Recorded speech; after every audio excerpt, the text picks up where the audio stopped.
और अल्लाह ताला ने अब ये जो सीज़न दिया है और जिसके बारे में उम्मीद है कि बारिशें ज़्यादा होंगी, आप इससे फ़ायदा उठाएंगे। ऊपर टेलीफोन नंबर चल रहा है शमस जलील साहब का, आप सुरगाब भी और ये बीज भी आप डायरेक्ट उनको टेलीफोन करके मंगवा सकते हैं।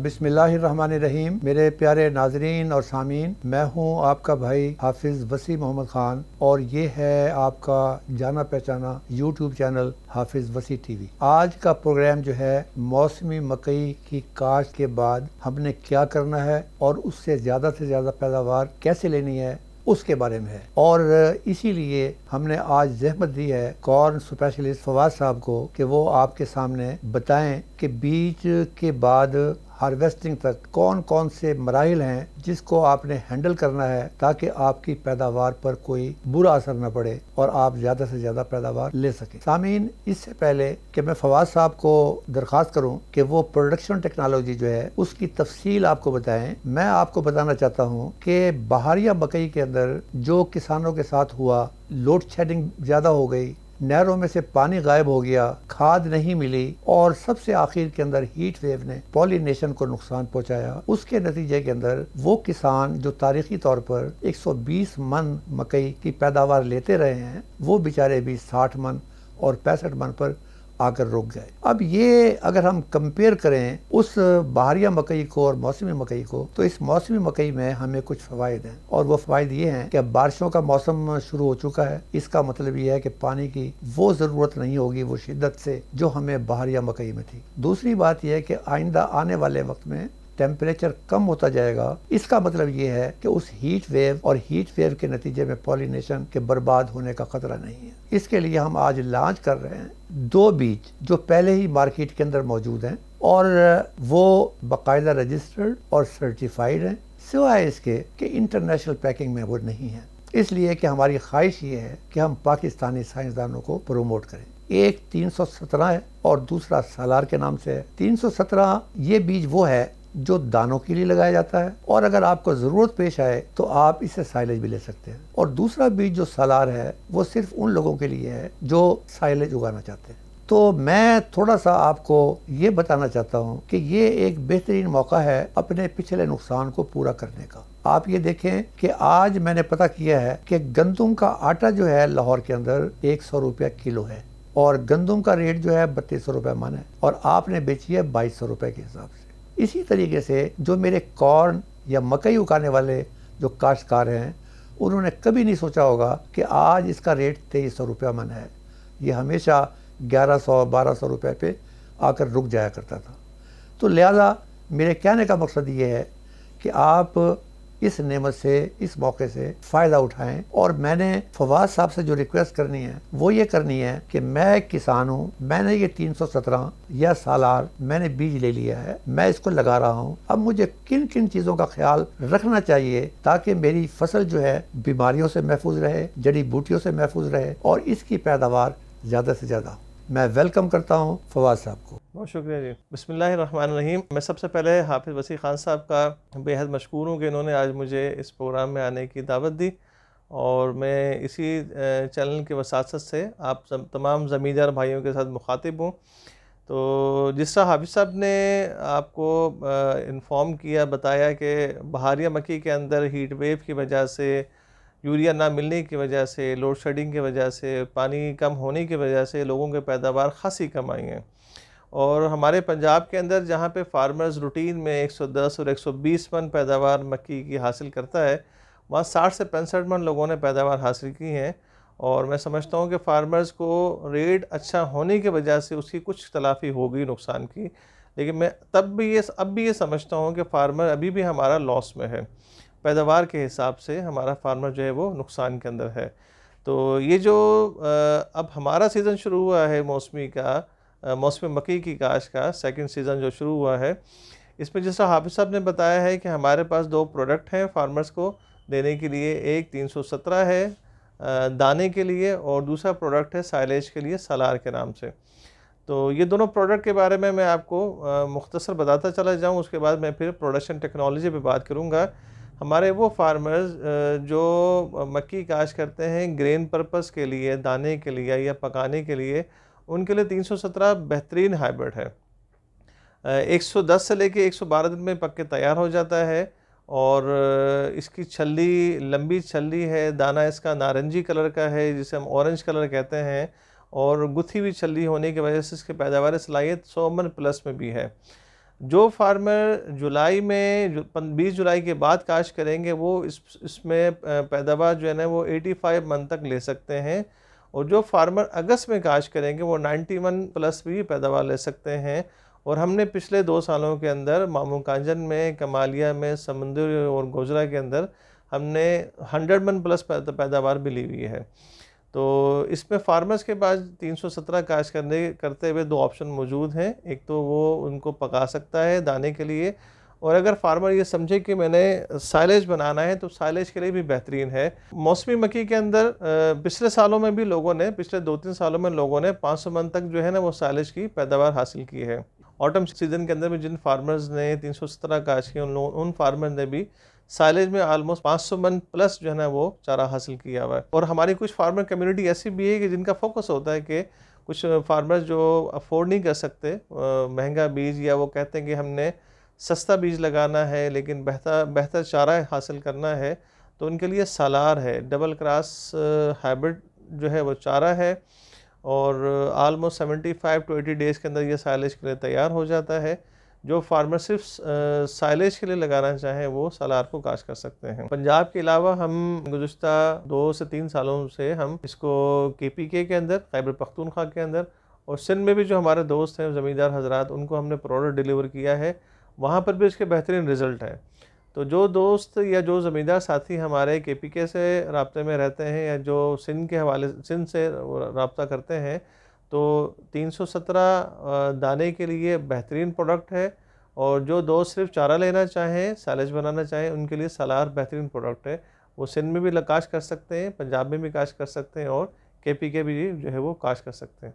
जी माशाल्लाह फवाद साहब, आपने बड़े अच्छे तरीके से इन दोनों वैरायटीज़ का फ़र्क बताया है। और असल ये किसान की ज़िंदगी भी बड़ी एडवेंचरस किस्म की ज़िंदगी है कि मौके पर फैसला करना पड़ता है। और वो ये है कि कभी कभार मैंने फसल लगाई है दानों के लिए, और मुझे अचानक पता चलता है कि साइलेज की कीमत बढ़ गई, और मैं अपना इरादा तब्दील कर लेता हूँ। इसी तरीके से मैंने दानों के लिए फसल लगाई है, और फिर मुझे लगता है कि आलू लगाने का सीज़न जो है मेरे सर पर है, और मैं उसका इंतज़ार नहीं कर सकता, इसलिए मैंने प्लांटिंग लेट की है। तो ये आपने बड़ा अच्छा किया, जिसके लिए मैं आपका शुक्रगुजार हूँ। और मुझे यकीन है कि जो आइंदा आने वाली फसल है इसमें साइलेज की भी डिमांड अच्छी होगी, इसके अंदर दानों की डिमांड भी बहुत अच्छी होगी, इसलिए कि कुछ इशारे मिल रहे हैं ऐसे। इंडिया और पाकिस्तान दोनों ने एक्सपोर्ट कॉर्न की बैन कर दी, और सिर्फ एक ही मुल्क है और वो है चाइना, जो धड़ाधड़ खरीद रहा है, इसलिए कि उसके नज़दीक जो उसकी आबादी है उसकी फूड सिक्योरिटी बड़ी इंपॉर्टेंट है। अब मैं आपसे ये पूछना चाहता हूँ कि बीज मेरे पास है, मैंने 317 ले लिया या सलार ले लिया, अपना ज़हन मैंने बना लिया कि या मैंने दानों के लिए लेना है और या मैंने साइलेज बनाना है या मैंने दोनों ही बनाने।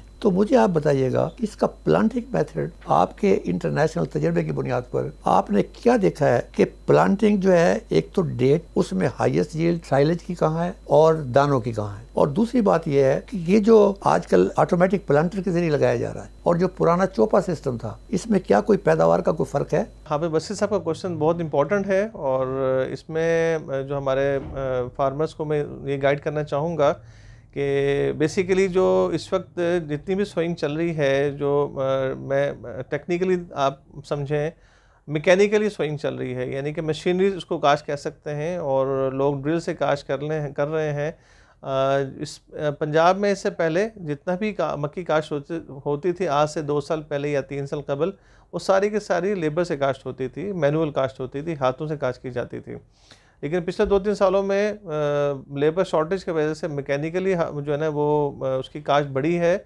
मैं रिकमेंड ये करूँगा कि जो भी ज़मींदार काश्त करना चाहे मक्की को, वो उसको मशीन के ज़रिए काश्त करें, जिसे हम ड्रिल कहते हैं, प्लांटर कहते हैं, प्लांटर के ज़रिए काश्त करें।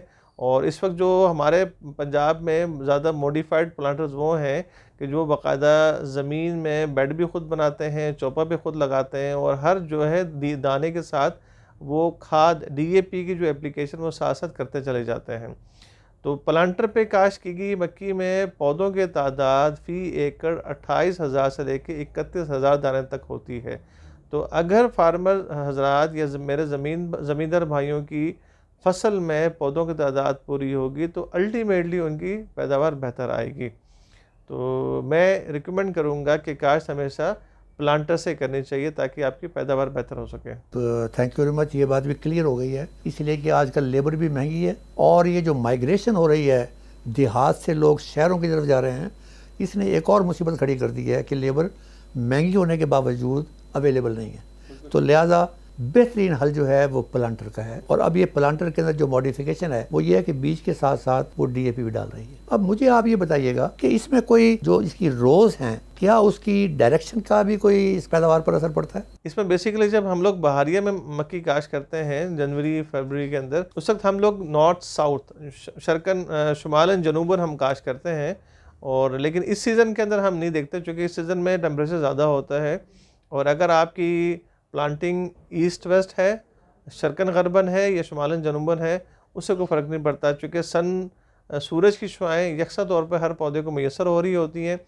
तो पूरे खेत के अंदर जो है वो पौधों की ग्रोथ यकसा होती है, और इसलिए इसमें ज़मींदार हजरात को कॉन्शियस होने की ज़रूरत नहीं है, किसी भी सिमत में जो है वो मक्की को काश्त कर सकता है। अच्छा, एक फार्मर के तौर पर और एग्रोनॉमिस्ट के तौर पे मुझे जो चीज़ नज़र आती है, और जब भी मैंने हाईएस्ट पैदावार ली है तो हाईएस्ट पैदावार लेने में पहला जो स्टेप है वो है कि मैं अपने पौधों को, जो आपने 31,000 बताए, 28 से 31,000, यानी कि जितने भी नंबर ऑफ प्लांट ज़्यादा होंगे उतनी छलियाँ ज़्यादा होंगी, छलियाँ ज़्यादा होंगी उतने दाने ज़्यादा होंगे, दाने मोटे होंगे उतनी पैदावार ज़्यादा होगी। अच्छा, अब उसके अंदर एक मैंने चीज़ देखी है कि जो फसल जड़ी बूटियों से साफ है उसकी पैदावार हमेशा ज्यादा आई है, बल्कि अगर मैं उसको नोट करूं तो फिर 25 to 30% उसकी पैदावार ज्यादा आएगी जिसने जड़ी बूटियों को संभाला है और उनको उगने नहीं दिया। तो इसमें आप क्या रिकमेंड करते हैं कि मैं उसको जड़ी बूटियों से अपने फील्ड को कैसे आज़ाद रखूं? जी, इसमें जो वीड्स कंट्रोल हैं, जड़ी बूटियों को क्या की रोकथाम, ये सबसे इम्पोर्टेंट फैक्टर है। जैसा हाफिज़ वसी साहब ने बताया है कि ऑलमोस्ट 20 to 30% जो पैदावार है उसका वो जो है वो जड़ी बूटियाँ उसको जो है वो नुकसान पहुंचाती हैं। तो इसमें चूँकि आप बड़ा अच्छा जानते हैं कि मक्की हमारे पंजाब में 2 दफ़ा काश्त होती है, वो बहारिया और मौसमी। जब आप बहारिया मक्की काश्त करते हैं आप दिसंबर एंड पे या जनवरी फरवरी के अंदर, तो उन दोनों चूँकि सर्दी ज़्यादा होती है। और अगर आप मक्की काश्त करने के 20 दिन बाद 25 दिन बाद वीड्स नमूदार होती हैं, जड़ी बूटियाँ नमूदार होती हैं, तो उस सीज़न में mostly farmers post emerging pesticide spray करते हैं, पोस्ट इमर्जिंग वीडीसाइड स्प्रे करते हैं या हर्बिसाइड स्प्रे कर रहे होते हैं। और लेकिन इस सीज़न में मैं अपने फार्मर्स को गाइड करता चलूँ कि इस सीज़न में चूँकि ये हमारा ऑटम का सीज़न है, हाई टेम्परेचर होता है, मानसून का सीज़न होता है, बारिशें बहुत कसरत से होती हैं, तो वीड्स फ़ौरन बिजाई के फ़ौरन बाद ही जर्मिनेट होना शुरू हो जाती हैं। और जिस तरह आप खड़ी मक्की के ऊपर फसल करते हैं, स्प्रे करते हैं, अगरचा फार्मर्स कम्युनिटी कहती है और ट्रायल्स भी इसको शो करते हैं कि जी आप खड़ी मक्की पे जब स्प्रे करते हैं उसका इफ़ेक्ट नहीं होता, लेकिन जो मेरे पर्सनल एक्सपीरियंस देखने में आया है वो बाज़ औक़ात जो लेबर तबका है वो गलत स्प्रे कर देता है, स्प्रे रिपीट कर देता है, जिसकी वजह से अक्सर जगहों पर मक्की स्ट्रेस में चली जाती है। तो मेरा मशवरा ये होगा कि मौसमी सीज़न के अंदर जहाँ वीड्स जो है ना वो ग्रो करती हैं बारिशों की वजह से या हाई टेम्परेचर की वजह से बड़ी स्पीड में, तो आपको इनिशियल स्प्रे करना चाहिए। आप मक्की काश्त करते 24 घंटे वाला जो स्प्रे है उसको प्री इमरजेंस स्प्रे हर्बिसाइड का या वीडीसाइड का वो करना चाहिए, ताकि शुरू से ही जड़ी बूटियों के ख़िलाफ़ जो है वो फसल बेहतर परफॉर्म कर सके। और जितनी देर में 25 दिन में या 20 दिन का जो असर रहता है, जिसके बाद जब अगर जड़ी बूटी निकलती भी है तो आलमोस्ट आपकी फसल 4 से 5 पत्तों पे चली जाती है, तो इस काबिल होती है कि वो वीड्स के अगेंस्ट ज़्यादा खुराक लेके अपनी ग्रोथ बेहतर कर सकती है। तो मैं आपको गाइड ये करूँगा कि आप ऑटम की फसल काश्त करते हुए प्री इमर्जिंग वीडीसाइड या हर्बिसाइड इस्तेमाल करें। इसमें प्री इमर्जेंस बहुत से कंपनियां प्रोवाइड कर रही हैं, लेकिन मल्टीनेशनल में जो है वो प्रीमेक्स्ट्रा गोल्ड वो इस्तेमाल हो रहा है। और इसके अलावा प्रीमेक्स्ट्रा गोल्ड के अलावा लोग डुअल गोल्ड भी यूज़ कर रहे हैं, लेकिन डुअल गोल्ड के रिज़ल्ट ज़्यादा बेहतर हैं। तो अगर आपको डुअल गोल्ड प्रोडक्ट मिल जाए या एस मेटोलाक्लोर मिल जाए तो आप उस प्रोडक्ट को स्प्रे कर सकते हैं। जी, ये आपने बड़ी अच्छी ऑप्शंस दे दी कि ये चीज़ें हैं, आप इनमें से कोई एक सिलेक्ट कर सकते हैं। और एक बात आपने बड़ी प्यारी कही है, और वो मैं आता हूँ प्लांट पॉपुलेशन पर, कि जितनी प्लांट पॉपुलेशन यानी 31,000 अगर होंगे तो वो जो जड़ी बूटियों का उगाव है वो कदरे कम होगा और उनका असर भी कम होगा। और जो प्री एमरजेंस आपने वो कहते हैं nip the evil in the bud, बुराई को शुरू में आप खत्म कर दें, तो अगर आपने उसको 4-5 पत्तों पर ले आए हैं तो उसके बाद जो जड़ी बूटियां उगेंगी वो उस तरह मुकाबला नहीं कर सकेंगी जिस तरह मकई के उगते हुए साथ में जड़ी बूटियां उगने वाली मुकाबला करती हैं। तो ये तो हो गया ठीक। अब हम let's go for fertiliser plan इसका क्या है? इसमें आप चूँकि समझते हैं कि हर फसल का दारोमदार जो है वो पैदावार का दारोमदार खाद पे डिपेंड करता है। तो मक्की एक एक्सेसिव क्रॉप है और ये टोटल ही फर्टिलाइज़र रिस्पॉन्स पे चलती है। तो जितना आप उस पर फर्टिलाइज़र डालेंगे, खादों का इस्तेमाल करेंगे, उतना वो बेहतर परफॉर्म करेगी। तो जो मेरी रिकमेंडेशन के मुताबिक जब आप बिजाई करें, काश करें मक्की को, तो नीचे आप 1 बोरी DAP डालें। और अब वो वक्त ख़त्म हो गया कि आप DAP के बोरी का छटा कर दें, उसके बाद आप उसकी मक्की की बिजाई कर दें, बल्कि अब मॉडिफाइड प्लांटर आ चुके हैं। आपने जब ड्रिल के अंदर बीज डालना है तो आपने उसी ड्रिल मशीन में आपने 1 बोरी DAP डाल देनी है, ताकि बजाय छटा हो और वो 60-70% DAP आपकी ज़ाया हो। तो अगर आप प्लांटर के ज़रिए 1 बोरी DAP डालते हैं तो वो आलमोस्ट 95% DAP आपको आपकी जो अप्लाई की हुई है वो पौधा उसको मुख्तलिफ मराहिल में या मुख्तलिफ डेज में उसको अपटेक कर लेता है। बजाई के टाइम पे 1 बोरी DAP और फसल को पकाने के लिए 3-4 बोरी यूरिया और 1 बोरी पोटाश। यूरिया के 4 एप्लीकेशन आपने करनी है। मैं आपको इसकी स्टेजेस बताता चला जाऊं। जब आपकी फसल 5वें पत्ते पे हो तो आपने 1 बोरी इस्तेमाल करनी है। जब 10वें पत्ते पर हो तो दूसरी बोरी यूरिया इस्तेमाल करनी है आपने। और तीसरी एप्लीकेशन आप यूरिया की करेंगे जब आपकी फसल 15वें पत्ते पे होगी या 15 लीफ पे होगी। और चौथी बोरी आप इस्तेमाल करेंगे जब फसल आपकी पोलिनेशन स्टेज पे होगी। उस वक्त समझदार फार्मर नाइट्रोफॉस इस्तेमाल करता है, लेकिन कुछ फार्मर्स बचत के लिए जो है ना वो सिर्फ यूरिया इस्तेमाल करते हैं, तो उसके रिज़ल्ट भी बेहतर हैं। और पोलिनेशन के टाइम पे आप 1 बोरी आपको पोटाश इस्तेमाल करनी चाहिए। लेकिन यूरिया की एप्लीकेशन आप जितनी भी करेंगे आप फर्टिगेशन से करेंगे। इसका मतलब ये कि आप जब पानी लगाएंगे, पानी लगाते हुए आप नक्कू पे या आप नक्के पे आप 1 ड्रम भर के रख देंगे पानी का, उसमें यूरिया आप फेंक देंगे, उसको हल करके उसको साथ ही आप ड्रॉप और ड्रॉप आप उसको फसल को अप्लाई करेंगे। तो टोटल खाद जो है वो 1 बोरी DAP, 4 बोरी यूरिया और 1 बोरी पोटाश है मक्की की बेहतर पैदावार हासिल करने के लिए। ये मेरे इल्म में भी बड़ा आपने इजाफा किया है। जो मैं समझा हूँ कि आपने अगर फास्फोरस देनी है तो बिजाई के साथ देनी है, फिर आपने जब अपने पौधे को ऊपर बढ़ाना है, जब उसके ग्रोथ का टाइम है तो आपने यूरिया देना है। और चौथा बैग आपने बताया कि यूरिया की बजाय अगर नाइट्रोफास देंगे तो वो बेहतर रिजल्ट देगा। और चूंकि पोटाश इस्तेमाल होती है दाने को बनाने के अंदर, इसलिए हम सबसे आखिर में देंगे। ये मुझे बताइएगा कि चूंकि मैं ज्यादा पैदावार चाहता हूँ, पिछली मरतबा सुरगाब के रिजल्ट्स हमने देखे हैं कि हमने उसे 2 मरतबा इस्तेमाल करवाया और दोनों मरतबा पैदावार में 5 से 7 मन का फर्क पड़ा। उसके बारे में आपका ख्याल क्या है? सुरगाब के हवाले से ये बड़ा अच्छा और बड़ा जो है वो जानदार प्रोडक्ट है। और इसमें चूँकि PGR हैं और अमाइनो एसिड्स हैं। PGR जो है ना प्लांट ग्रोथ रेगुलेटर्स हैं, जो कि फसल का कद बढ़ाने में और उसकी बढ़ोतरी में उसको इन्हांस करते हैं, तेज़ी लेकर आते हैं। तो सुरगाब की आपने 2 एप्लीकेशन करनी है। एक एप्लीकेशन आपने करनी है 5वें पत्ते पर और दूसरी आपने एप्लीकेशन करनी है 8वें पत्ते पर। सुरगाब के आपने बेसिकली 2 स्प्रे करने हैं, जो आपको 1 लीटर एक पैक मिलेगा 3 लीटर का, वो 1 एकड़ की डोज है। उसकी आप जो है वो 5 टैंके बना लें और उसको आप जो है ना वो स्प्रे करेंगे हॉलोकॉन नोज़ल के ज़रिए। और उसका फ़ायदा ये होगा कि आपकी जो वेजिटेटिव ग्रोथ है वो स्पीडी होगी और फसल का जो है वज़न वो ज़रा बेहतर होगा। तो सुरगाब की पिछले साल के हमारे रिज़ल्ट बहुत बेहतर हैं और हमारे मकई के फार्मर्स जिन्होंने पिछले लास्ट सीज़न में इस्तेमाल किया है वो खासे हैप्पी हैं इस प्रोडक्ट से।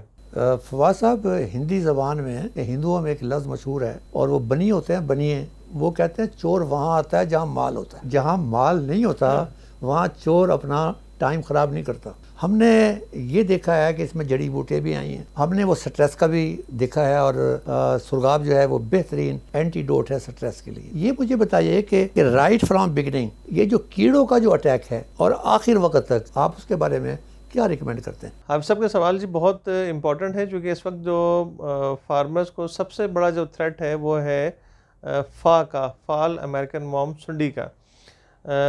ये जो सुंडी का अटैक है मक्की पे स्पेशली, ये दोनों सीज़न में देखा गया है और पिछले 2 सालों में ये फार नमूदार हुई है और उसने फार्मर्स की फसल को बेहद नुकसान पहुंचाया है। स्प्रिंग में बहारिया मक्की में फा का अटैक कम होता है, लेकिन इस मौसमी सीज़न के अंदर मक्की जो लगाई जाती है इसमें फा का बेतहाशा अटैक होता है। और हमने ख़ुद भी बेतहाशा फील्ड ऐसे देखे हुए जहाँ पे फार्मर्स के आप ये कह सकते हैं कि फार्मर्स की कोशिशों के बावजूद भी वो उससे कंट्रोल नहीं हो सकी। तो जो आप सबका क्वेश्चन है, from beginning up to harvest आपने फसल को कीड़ों से महफूज करना है। सबसे पहले आपने ये करना है कि जब आप मक्की को काश्त करें तो आपने उसको सीड ट्रीटमेंट करके काश्त करना है, फंजीसाइड के साथ और इंसेक्टिसाइड के साथ, क्योंकि ज़मीन के अंदर भी फंगस मौजूद है और जब मक्की निकलती है तो वो उसको शूट फ्लाई का अटैक होता है। तो आप उसको जब सीड ट्रीटमेंट करके काश्त करते हैं तो एक तो ज़मीनी जो जितनी भी फंगस प्रॉब्लम है उससे भी सीड महफूज रहता है, और जर्मिनेशन के बाद जो शूट फ्लाई का इब्तदाई अटैक होता है उससे भी बच जाता है। मक्की निकलने के ठीक अब 8 से 10 दिन बाद जब आलमोस्ट फसल 2 से 3 पत्तों पे होगी तो आप उसको ज़ीरो स्प्रे करेंगे, और ज़ीरो स्प्रे में आप उसमें इस्तेमाल कर सकते हैं एमामेक्टिन और ल्यूफिनरान। इन दोनों को आप 250 ml आप मिक्स करके किसी भी अच्छी कंपनी का आप उसको स्प्रे कर दें, ताकि इनिशियल जो है वो जो भी अटैक उस पर आता है किसी सकिंग का, किसी सकिंग पेस्ट का या आपको सुंडी वगैरह का, वो कंट्रोल हो जाएगा। फा के लिए जो सबसे इस वक्त अथेंटिक एप्लीकेशन जो मैंने फार्मर्स लेवल पे देखी है वो 3 एप्लीकेशन है दानेदार की। वैसे तो हर कंपनी रिकमेंड करती है कि आप 2 दानेदार डालें तो फसल कंट्रोल हो जाएगी, लेकिन मैं समझता हूँ कि आपको 3 दफ़ा दानेदार डालनी चाहिए। और कुछ फार्मर्स ऐसे हैं जो सिर्फ उसको स्प्रे करते हैं। अगर आपके पास लेबर का प्रॉब्लम है तो आप जो है फिप्रोनिल प्रोडक्ट है आप उसको स्प्रे भी कर सकते हैं, और अगर आपके पास लेबर का इशू नहीं है तो आप 3 दफ़ा दानेदार कॉम्प्लोमेंट डाल सकते हैं। फर्स्ट एप्लीकेशन दानेदार की होगी आलमोस्ट जब आपकी फसल होगी तकरीबन कोई 1.5 से 2 फुट, जब उसकी कॉम्पल बन जाएगी, जब आप उसमें दानेदार डाल सकें। और सेकंड एप्लीकेशन आप करेंगे पहली एप्लीकेशन का ठीक 15 से 18 दिन बाद, और तीसरी एप्लीकेशन आपकी फिर मज़ीद 10 दिन बाद होगी। यानी कि आप पहली एप्लीकेशन या पहली दानेदार आप डाल रहे हैं 5वें पत्ते पे या चौथे पत्ते पे, दूसरी आप आलमोस्ट डाल रहे हैं 7वें पत्ते पे, और तीसरी आप डाल रहे हैं 8वें या 9वें पत्ते के ऊपर। तो 3 एप्लीकेशन आप दानेदार की करेंगे। जब आप दानेदार डालें या फिप्रोनिल डालें अगर, तो उसमें आपने 100 ml एमामेक्टिन और 100 ml आपने ल्यूफिनरान मिक्स कर देना है, तो उससे प्रोडक्ट की एफिकेसी बेहतर हो जाती है। तो जो फार्मर्स इन तीनों का मिक्सचर इस्तेमाल करते हैं उसमें टॉक्सिसिटी लेवल बेहतर हो जाता है, प्लांट ज़्यादा टॉक्सिक हो जाता है, जैसे ही फा आती है साथ ही वो इसको पत्ते को चबाते ही ख़त्म हो जाती है। तो अगर आप सिर्फ फिप्रोनिल का स्प्रे करेंगे या फिप्रोनिल को आप जो है ना वो कॉम्प्लीमेंट डालेंगे दानेदार की सूरत में, तो फा कंट्रोल नहीं होगी। रिकमेंडेशंस एक तरफ है, लेकिन जो प्रैक्टिकल मैं आपसे बात शेयर कर रहा हूँ एक्सपीरियंस, वो जिन दोस्तों ने लास्ट ईयर्स में या लास्ट सीजन्स के अंदर फिप्रोनिल, एमामेक्टिन और ल्यूफिनरान को कंबाइन करके 3 एप्लीकेशंस किए, उनकी भरपूर जो है वो पैदावार आई है। तो मैं अपनी बात को दोबारा रिपीट करता चलूँगा कि मौसमी सीज़न में मकई के ज़मींदारों को जो सबसे बड़ा थ्रेट है वो फा का है। तो फा के लिए आपको 3 एप्लीकेशंस करनी है दानेदार की। जज़ाकल्लाह जी, बड़ी आपने बड़े अच्छे तरीके से ये समझाया, और जब ये किसान लगा लेंगे तो हमने किसानों को दरमियान में कभी नहीं छोड़ा। तो हम इंशाअल्लाह ताला कोई एक प्रोग्राम उस वक्त करेंगे जब फसल जो है वो उठ चुकी होगी, और उस वक्त अगर कोई किसानों को कोई प्रॉब्लम हो तो हम उन्हें कहेंगे कि वो सवाल पूछकर आपकी रहनुमाई हासिल कर सकते हैं। तो मैं आखिर के अंदर अपने भाइयों का शुक्रिया अदा करते हुए मैं एक बात की मुबारकबाद देना चाहता हूँ कि किसान जितना अल्लाह के करीब होता है इतना कोई और पेशा अल्लाह के करीब नहीं होता, इसलिए कि किसान कभी नाउम्मीद नहीं होता। वो एक मरतबा उसकी फसल खराब हो जाए या रेट डाउन हो जाए तो वो कभी ये नहीं कहता कि मैंने अगली मरतबा नहीं लगानी। अब मुझे ऐसा लग रहा है कि आने वाला वक्त जो है वो आपका है, इसलिए कि जो आप कीमतें देख रहे हैं कि 3200 रुपए रेट जो है वो गंदुम का आज का है, जरा 4 महीने के बाद देखें, और वो जो गंदुम 22 से मंगवाई जा रही है वो कराची 5000 रुपए मन है। तो इससे आप अंदाजा कर सकते हैं कि ये जो हमारे अजनास हैं, वो इंश्योर करते हैं फूड सिक्योरिटी, और फूड सिक्योरिटी बोथ एनिमल्स के लिए भी और इंसानों के लिए भी ये बहुत ज़रूरी है। जिनकी फूड सिक्योरिटी इंश्योर्ड है उन्हें ज़्यादा फिक्र करने की ज़रूरत नहीं है, इसलिए कि खाली पेट जो है वो आदमी कोई काम नहीं कर सकता। अगर आइंस्टाइन खाली पेट होता तो वो ये थ्योरी लेकर ना आता, इजाफी थ्योरी। तो मैं उम्मीद रखता हूँ कि आप अपने काम को जारी रखेंगे, और अल्लाह ताला ने अब ये जो सीज़न दिया है और जिसके बारे में शुनीद है कि बारिशें ज़्यादा होंगी, आप इससे फ़ायदा उठाएंगे। ऊपर टेलीफोन नंबर चल रहा है शमस जलील साहब का, आप सुरगाब भी और ये बीज भी आप डायरेक्ट उनको टेलीफोन करके मंगवा सकते हैं। मैं एक मरतबा फिर फवाद साहब आपका शुक्रिया अदा करता हूँ, इसलिए मुझे खुशी है कि आप डायरेक्ट यूनिवर्सिटी से नहीं आए, आपने खाक छानी है सहरा की भी, सिंध की भी और पंजाब की भी, और सिर्फ पंजाब की नहीं, वस्ती पंजाब भी और जनूबी पंजाब भी और शिमाली पंजाब, और फिर इंटरनेशनल कम्युनिटी के साथ आप राब्ते में हैं। तो मैं अपने नाज़रीन की तरफ से भी आपका शुक्रिया अदा करता हूँ। वमा अलैना इल्लल बलागुल मुबीन।